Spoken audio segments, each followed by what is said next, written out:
Assalamualaikum warahmatullahi wabarakatuh. Perkenalkan, nama saya Muhammad Fadil Falah dari jurusan Hukum Tata Negara Siasah dengan NIM 120303080 kelas 1 4B. Di sini saya akan sedikit mengulas terkait materi hukum konstitusi yang telah diberikan dari pertemuan ke-9 sampai dengan pertemuan ke-14 ini. Insya Allah saya akan mengulas materi-materi tersebut secara komprehensif.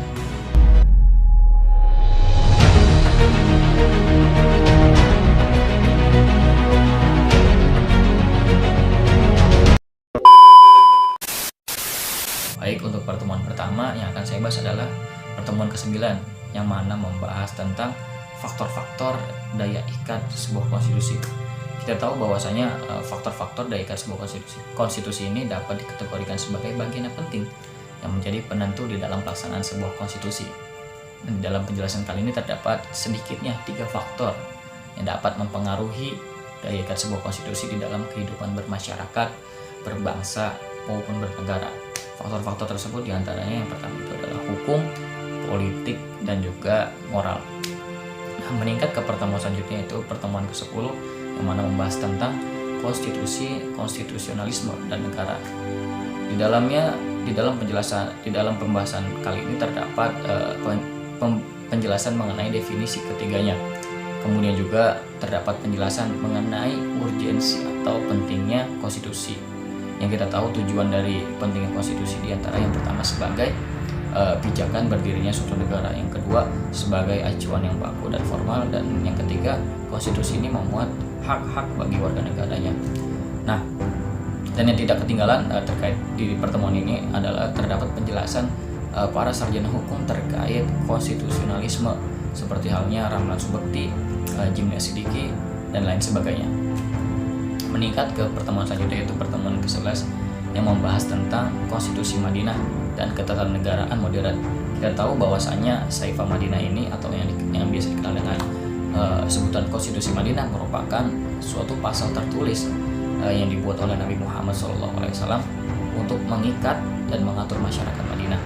Nah, adapun beberapa ahli yang mengemukakan pendapatnya mengenai Saifah Madinah ini, diantaranya yang pertama Anthony Netting, yang kedua Ahmad Sukarda, dan lain sebagainya. Selanjutnya di pertemuan ini terdapat juga penjelasan mengenai dualisme kelompok Saifah Madinah dijadikan konstitusi.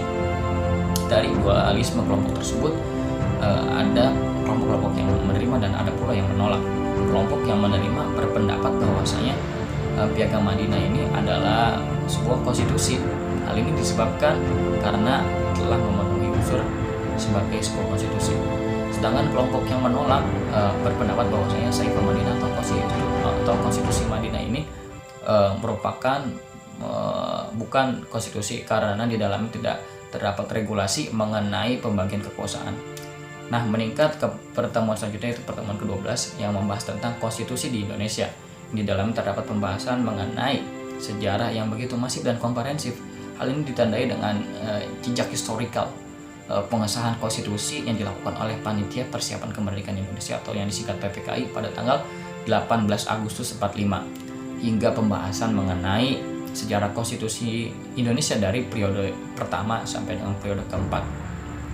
Nah, meningkat ke pertemuan selanjutnya yaitu pertemuan ke-13 yang membahas tentang amandemen UUD 45 beserta isi dari amandemen tersebut.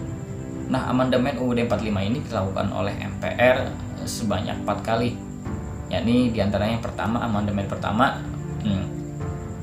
atau perubahan pertama, sidang umum MPR tahun 1999 disahkan pada tanggal 19 Oktober 1999.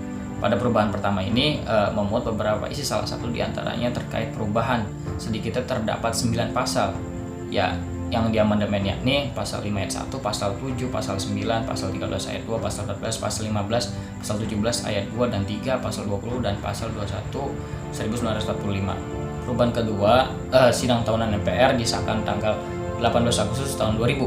Nah, perubahan ketiga, sidang tahunan MPR disahkan pada tanggal 10 November 2001. Dan yang terakhir, perubahan keempat, sidang tahunan MPR disahkan tanggal 10 Agustus tahun 2002. Nah, meningkat ke pembahasan terakhir atau pertemuan terakhir, yaitu pertemuan ke-14 yang mana membahas tentang pengujian konstitusional.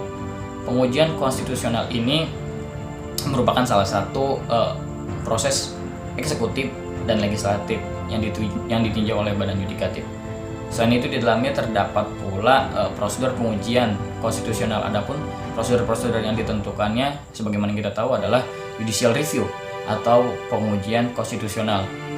Pengujian konstitusional ini adalah kewenangan yang diberikan kepada lembaga peradilan untuk menguji apakah suatu undang-undang bertentangan dengan ketentuan hukum yang lebih tinggi.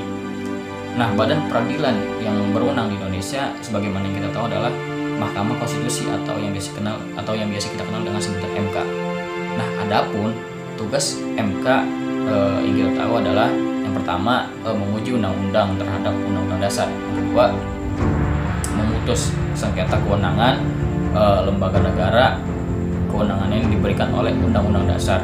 Yang ketiga, memutus pembubaran partai politik, dan yang keempat, memutus perselisihan hasil pemilihan umum.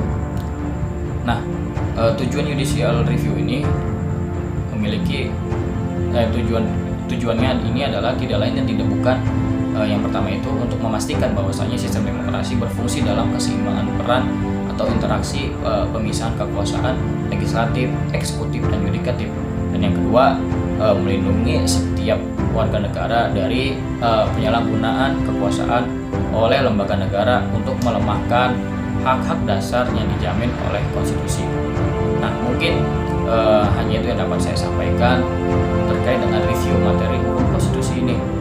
Mohon maaf apabila terdapat banyak kesalahan serta kekeliruan yang terdapat di penyampaian kali ini. Mohon maaf. Assalamualaikum